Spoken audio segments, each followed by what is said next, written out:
Teman-teman sekalian yang perlu kita lihat, jangan cuma kemudian wakafnya doang yang mau, uangnya doang yang mau, tapi kaum muslimin dibully, dipojokkan, radikal. Kalau bahas tentang radikal, ya itu pasti bahasnya tentang Islam. Nggak ada cerita-cerita kemudian bahas radikal, bahasnya yang bukan Islam gitu loh maksudnya. Dikatain radikal lah, anti Pancasila lah, tapi tiba-tiba kemudian ketika melihat potensi dana, tiba-tiba langsung, oh ini kayaknya perlu diwakafin nih. Sampai kemarin ada meme yang agak lucu. Kalau seandainya ini mau minta wakaf uang, kalau kemarin kan katanya FPI sama HTI kan dibubarin tuh. Nah kalau itu kan nggak boleh lagi untuk ikut pemilu tuh. Kalau ikut wakaf uang boleh nggak? Jadi misalnya ada yang bikin meme kayak gitu. Ini kan karena apa? Distrust. Orang nggak percaya lagi dengan keadaan yang sekarang. Lalu kemudian yang bisa kita lihat lagi teman-teman sekalian, soalan wakaf uang ini adalah bahwa kita nggak bisa memisahkan. Kita nggak bisa memisahkan antara iman dengan pengorbanan kaum muslim. Dan itu sudah terjadi dari zaman dulu. Orang-orang Aceh dulu mengumpulkan emas mereka untuk memberi pesawat selawah ketika mereka...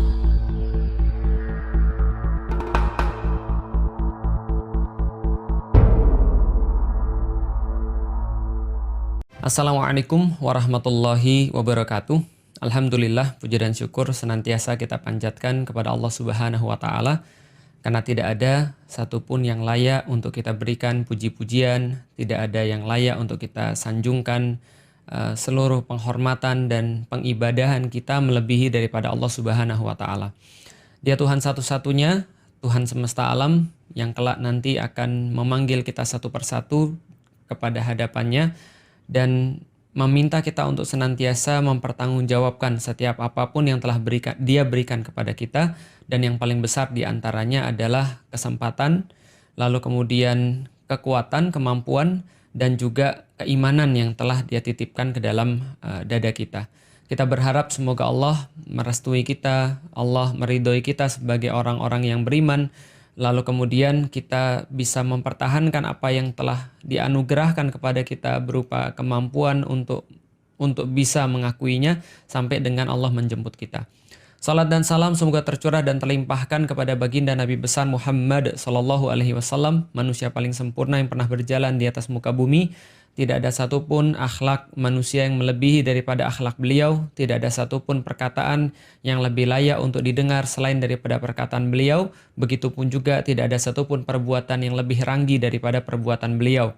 Maka seharusnya setiap dari kita berusaha untuk mencintai beliau dengan cara menepati setiap perkataan-perkataan kita, disesuaikan semaksimal mungkin dengan apa yang beliau ucapkan, dan juga menyesuaikan setiap menyesuaikan setiap perbuatan-perbuatan kita dengan apapun yang telah beliau lakukan. Dan mudah-mudahan beliau ridho dan mengakui kita sebagai bagian daripada umatnya, hingga nanti di yaumil qiyamah kita bisa digolongkan sebagai umat Rasulullah Sallallahu Alaihi Wasallam. Baik teman-teman sekalian, mohon maaf banget. Lama banget kita nggak online, lama banget kita nggak rekaman, dan pada hari ini kita mau rekaman dan mau online untuk membicarakan tentang sesuatu hal yang lagi tren, yaitu adalah tentang wakaf uang. Karena memang baru-baru ini Presiden kemudian memberikan sebuah pernyataan tentang potensi wakaf uang, potensi wakaf di antara kaum muslimin itu, kalau saya nggak salah ya sekitar 18 triliun per tahunnya, seratusan lebih triliun per tahun, dan potensi totalnya itu mencapai 2000 triliun gitu ya. Itu adalah sesuatu angka yang sangat luar biasa.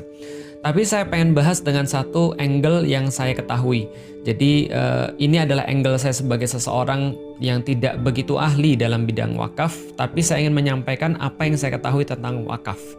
Pertama-tama teman-teman sekalian, satu kekhasan yang saya sangat sadari di dalam Islam adalah bagaimana Islam itu memandang dunia dan aktivitas manusia itu di dunia. Contoh misalnya, Islam punya pandangan tersendiri terhadap kehidupan. Sementara orang-orang lain yang keumuman, yang mereka mungkin bukan muslim, menganggap bahwa hidup ini hanya sekali, harus dimanfaatkan semaksimal mungkin, dan ketika mati itu adalah akhir daripada segalanya.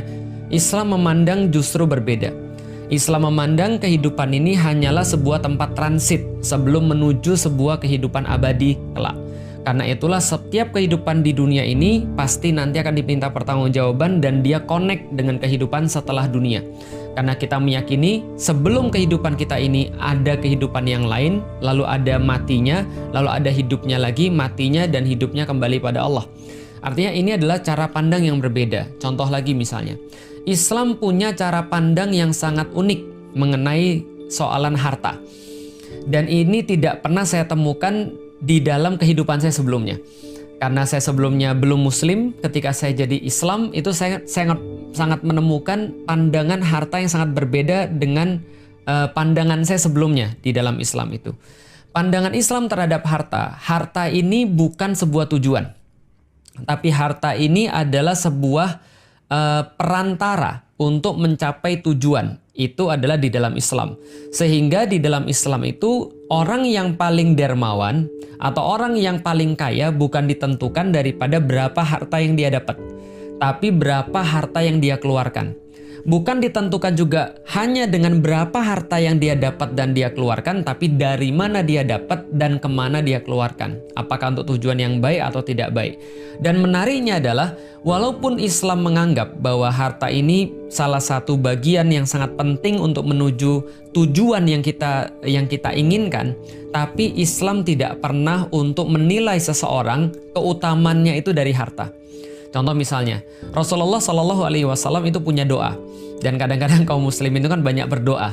Tapi doa kaum muslimin itu nggak ada yang doa yang satu ini kayaknya. Bukan nggak ada sih, jarang mungkin yang berdoa dengan doa Rasul yang satu ini.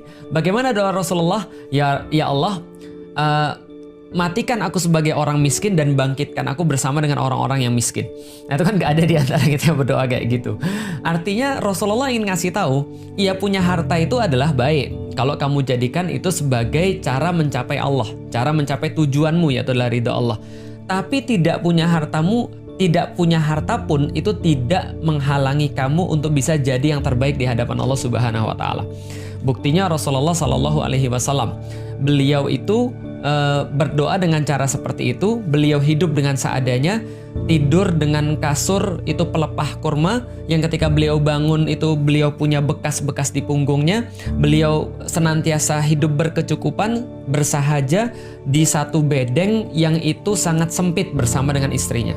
Nah ini adalah yang kita bisa lihat bahwasanya Islam itu memandang harta memang pada porsinya. Jangan sampai harta ini justru memperbudak manusia.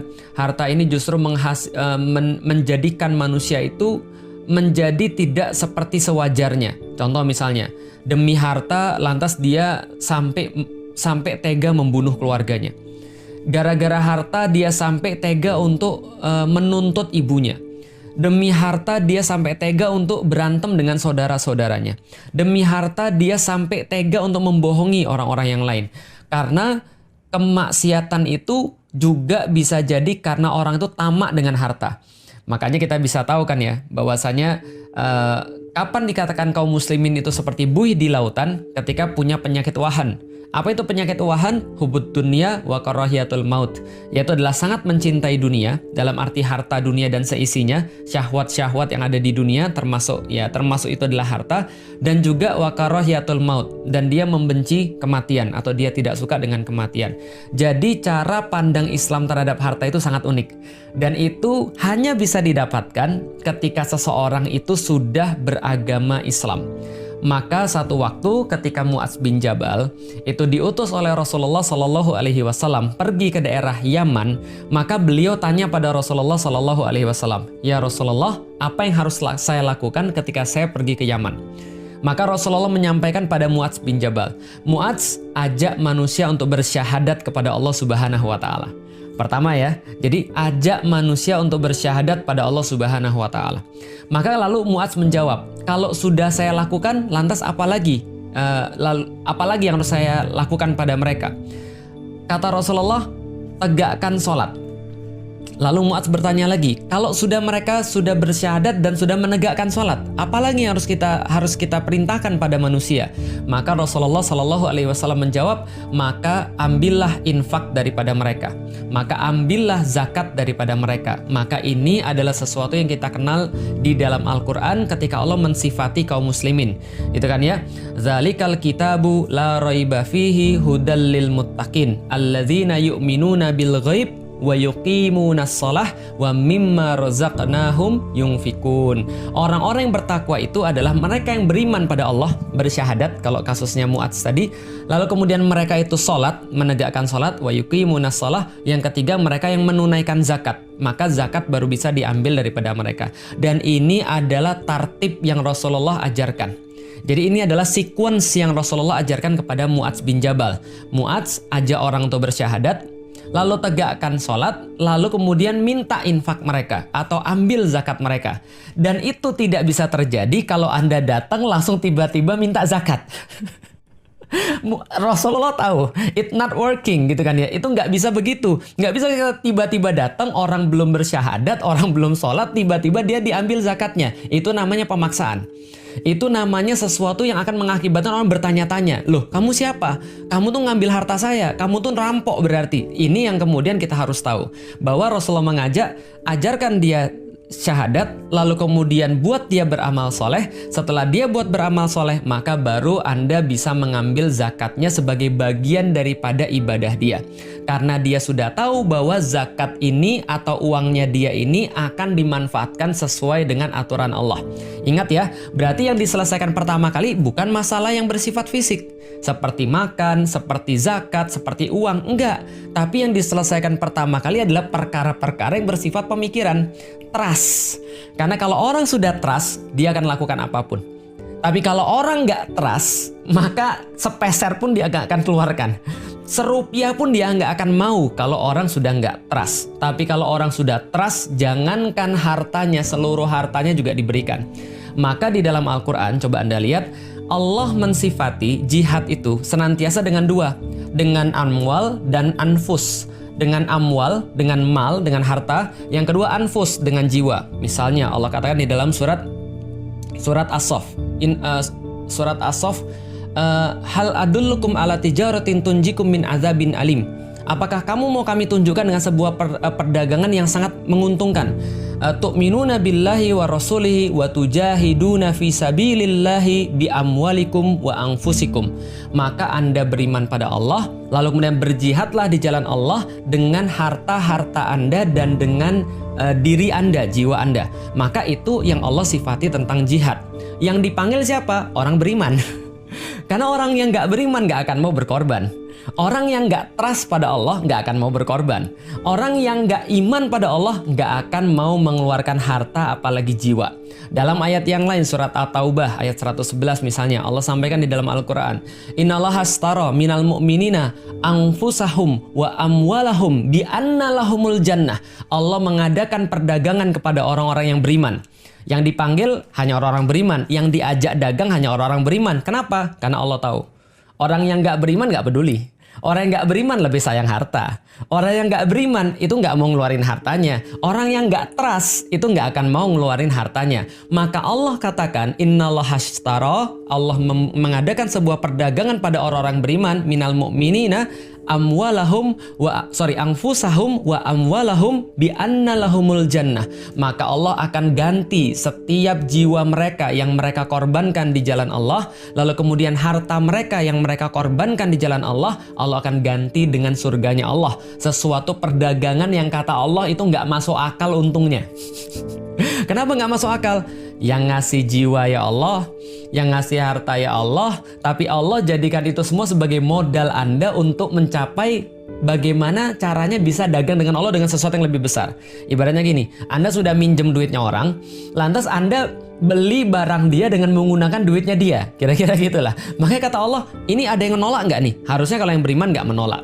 Maka orang beriman itu sangat mudah mengeluarkan harta kalau seandainya dia sudah tahu ini akan memberikan dia sesuatu. Jadi jangan kira orang beriman itu ya ikhlas itu seolah-olah dia nggak ngarep apapun. Jangan kira orang beriman tuh nggak ngarep ketika dia ngeluarin sesuatu. Dia ngarep banget. Apa yang dia ngarepin? Dia harapin ridhonya Allah. Dia harapin bahwa Allah menunaikan janjinya, yaitu ketika dia berikan dengan ikhlas, maka Allah memberikan kepada dia surganya Allah. Maka Allah memberikan dia kenikmatan-kenikmatan. Allah tolak balak daripada dia dan seterusnya. Maka orang-orang mukmin tuh ngelihat ini investasi mana yang paling menguntungkan. Maka ketika melihat Utsman bin Affan, ketika perang Tabuk, ini salah satu contohnya. Perang Tabuk itu perang yang sangat sulit, antum baca nanti di sirah. Perang yang sangat sulit, panasnya luar biasa, dan mereka harus jalan jauh banget, ratusan kilometer untuk menghadapi orang-orang Romawi. Tapi ketika Rasulullah SAW berkata, siapa yang mau untuk infak, siapa yang mau untuk berderma di jalan Allah, siapa yang mau untuk membiayai kemudian peperangan ini, Utsman bin Affan langsung angkat tangan dan bilang, saya nanggung sepertiga ekspedisi ini.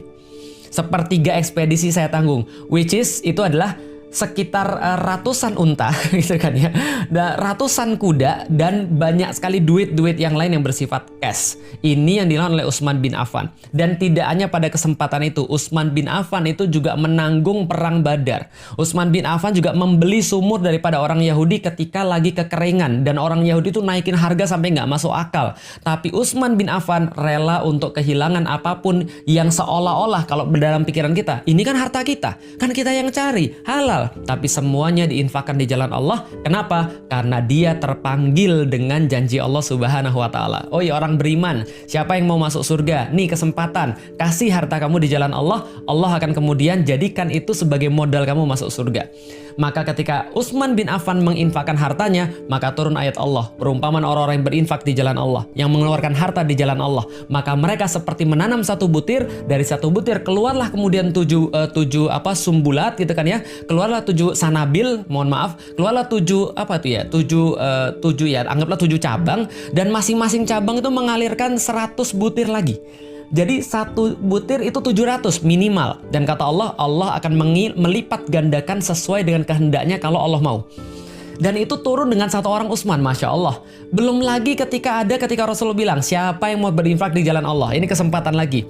Langsung Umar datang ke rumahnya, bilang sama keluarganya, saya mau diskusi. Gimana? Setengah harta mau saya kasih pada Rasulullah. Bayangin, ini nggak nanggung-nanggung. Orang yang termasuk paling kaya di Mekah itu langsung ngasih setengah hartanya kepada Rasulullah SAW. Yang termasuk paling kaya di Madinah ngasih setengah hartanya pada Rasulullah SAW. Dan dia udah merasa, wah, alhamdulillah nih, saya sudah menginfakkan setengah harta. Lalu ditanya sama Rasulullah, Umar, yang kamu tinggalkan bagi keluargamu apa? Umar menjawab, yang saya tinggalkan adalah setengah harta saya. Lantas datang Abu Bakar lalu bilang, ya Rasulullah, saya semua harta saya. Semua harta saya ambil ya Rasulullah. Untuk kemudian ini adalah untuk kepentingan Islam, untuk kepentingan jihad fisabilillah. Maka Rasul bertanya pada Abu Bakar, wahai Abu Bakar, yang kamu tinggalkan untuk keluargamu apa? Maka Abu Bakar menjawab, cukuplah Allah dan Rasulnya untuk keluarga saya. Masya Allah, banyak contoh-contoh yang lain. Abdurrahman bin Auf dengan infaknya dan segala macamnya. Ini semua adalah contoh kedermawanan kaum muslim yang saya pikir tidak pernah tertandingi oleh umat-umat manapun. Kenapa? Karena motivasi mereka untuk mengeluarkan uang bukan hanya motivasi sendiri, bukan hanya motivasi investasi, bukan hanya motivasi duniawi yang hanya mati selesai, yang hanya kalau kita sakit nggak bisa lagi kita nikmati. Tapi ini investasinya adalah investasi perdagangan dengan Allah.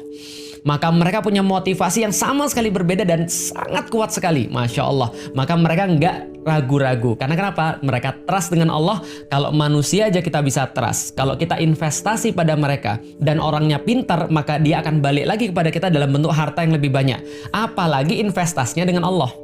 Nah, investasi dengan Allah ini banyak. Mulai dari sedekah, lalu kemudian apalagi zakat, wakaf. Ini semuanya investasi pada Allah. Khususnya wakaf. Kenapa? Karena wakaf adalah yang diartikan oleh ulama sebagai amal jariyah. Amal yang mengalir walaupun kita sudah nggak ada. Karena kata Rasulullah, setelah mati seorang anak Adam, maka terputus semua amalnya kecuali 3. Anak yang soleh, lalu kemudian ilmu yang bermanfaat, yang ketiga adalah sodakoh jariyah atau amal jariyah, atau menurut orang-orang para ulama disebut dengan wakaf. Artinya wakaf ini apa? Seseorang itu memberikan hartanya, lalu kemudian dihentikan wakaf. Wakaf artinya kan berhenti. Dihentikan harta itu untuk dimanfaatkan, dikembalikan harta itu pada Allah. Dalam tanda kutip, ya semuanya memang punya Allah kan. Jadi dia kembaliin. Contoh misalnya, saya punya tanah, ini saya hentikan kemanfaatannya buat saya dan saya berikan semuanya untuk Allah. Jadi kalau orang sudah berwakaf, itu sudah miliknya Allah, balik lagi. Sehingga nggak lagi milik individu. Tanah wakaf itu bukan lagi milik individu, tapi sudah dikembalikan menjadi milik Allah. Artinya dia dimanfaatkan untuk kepentingan umat. Lah, kalau ada yang mengatakan selama ini wakaf digunakan untuk kepentingan ibadah saja, pengertian ibadahnya kayak apa? Apakah ibadahnya cuma membangun tempat sholat? Apakah ibadahnya cuma membangun masjid? Apakah ibadah itu cuma untuk sholat? Enggak. Justru wakaf itu adalah untuk pemanfaatan segala sesuatu untuk kepentingan kaum muslimin. Bisa jadi wakaf air, bisa jadi wakaf masjid, bisa jadi wakaf pesantren, bisa jadi bahkan wakaf Quran gitu kan ya. Bisa jadi bahkan wakaf kamera.